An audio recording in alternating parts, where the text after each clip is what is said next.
1 p.m. Pakistan Standard Time. Assalamu alaikum. This is Radio Pakistan. The news read by Daman Zaman. The headlines.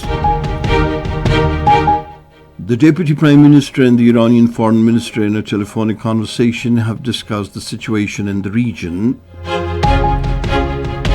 Pakistan and Germany have decided to further strengthening bilateral cooperation in the agriculture and livestock sectors. The Director General ISPR, during a session with the students of the Islamia University Bahawalpur, has discussed the national and regional situation. Pakistan says reported profiling of mosques and mosque management committees in the Indian illegally occupied Jammu and Kashmir constitutes a grave violation of the fundamental right to freedom of religion and belief. And now the news in detail. The Deputy Prime Minister Mohammad Asaghdar held a telephonic conversation with Iran's Foreign Minister Sayyid Abbas Araghchi. They discussed the current situation in Iran and the wider region.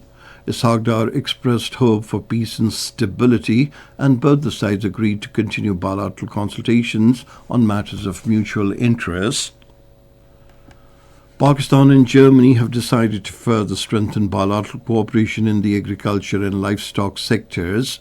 This was agreed during a meeting between the Minister for National Food Security, Rana Tanveer Hussain, and the German Federal Minister for Agriculture and Food, Alois Rainer, in Germany.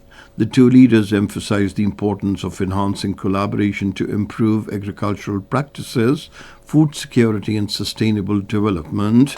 Rana Tanveer Hussain stressed that agriculture remains a cornerstone of Pakistan's economy, with the livestock subsector being a major contributor, providing income and food security to millions of rural households.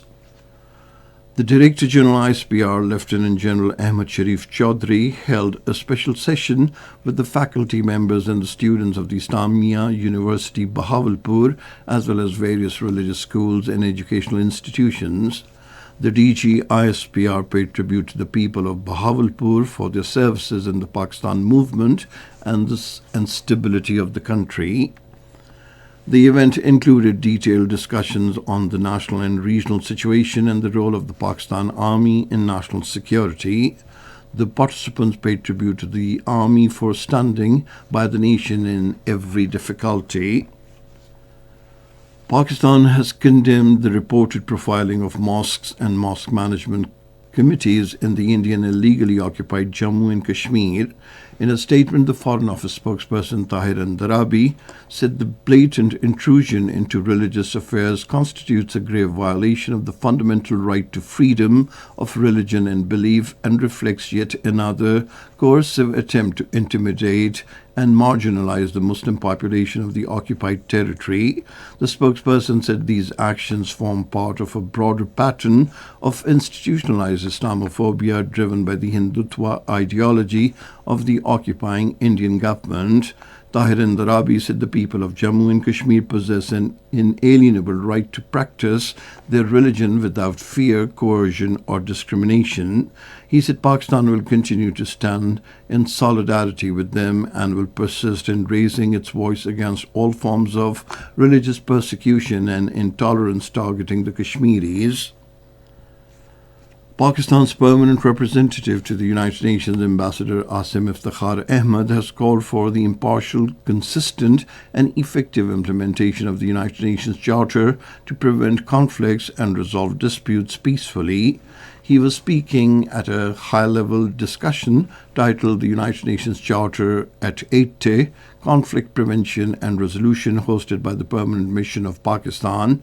Asim Iftikhar Ahmed said credibility of the United Nations Charter is ultimately tested in its application to long-standing disputes, particularly where political sensitivities are high, but legal and moral clarity is unmistakable. He quoted the situation of Palestine and Jammu and Kashmir as among the starkest examples, stating that the Jammu and Kashmir dispute could have been a successful example of the application of the Charter provisions for pacific settlement of disputes. The Taliban regime in Afghanistan is facing one diplomatic failure after another due to its intransigence.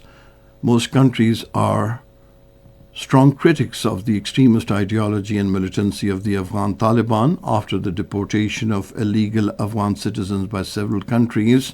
The United States has also refused to accept more Afghans.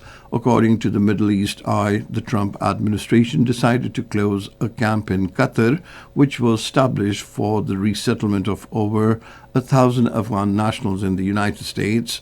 Due to criminal behavior, several host countries have already imposed visa restrictions and carried out deportations of Afghans. According to experts, the Taliban regime's support for terrorist groups have isolated it on the global stage. And that is the end of this news bulletin. For more news and analyses, log on to our website, radio.gov.pk, and you can also watch the live video streaming of our bulletins on the link facebook.com/Radio Pakistan News Official.